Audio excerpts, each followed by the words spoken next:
সালামু আলাইকুম। দেশ এবং দেশের বাইরে আপনারা সবাই ভালো আছেন। বড়লেখা উপজেলার ঐতিহ্যবাহী চান্দগ্রাম বাজার প্রতি শনিবার অনেক দূর দূরান্ত থেকে বিক্রেতাগণ গৃহপালিত দেশি গরু নিয়ে এই বাজারে আসেন। এই বাজারে ক্রেতা বিক্রেতার একটা মিলন মেলা হয় এবং যারা ছোট ছোট বাছুর কিনতে চাচ্ছেন এবং আপনাদের জন্য ঐতিহ্যবাহী চান্দগ্রাম বাজারে প্রতি শনিবার এই বাছুরগুলা উঠে। অনেক বাছুরের দাম এই যে দেখাগুলা 70 থেকে 80 হাজার মধ্যে পাওয়া যায়।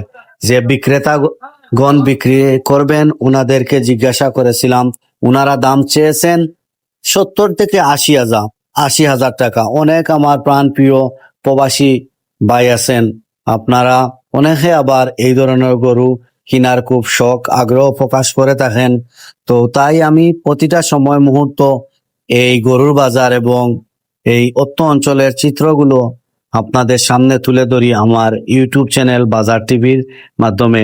তো আজকেও আপনাদেরকে চান্দগ্রাম বাজারও আপনাদেরকে দেখাচ্ছি। গৃহপালিত অনেক রকম গরু এই বাজারে উঠছে, যেগুলো আসলে এই বড়লেখা বিয়ানী বাজার এবং অত্য অঞ্চল থেকে বিক্রেতাগণ নিয়ে আসেন। এই গরুগুলো আসলে দেশি প্রজাতির বেশিরভাগ গরু এবং এই গরুগুলো আসলে প্রায় সময় আপনারা দেখেন যে এই আমাদের অত্য অঞ্চলে এগুলা পালন করা হয়। ভিডিওটা ভালো লাগলে লাইক কমেন্ট শেয়ার, ধন্যবাদ।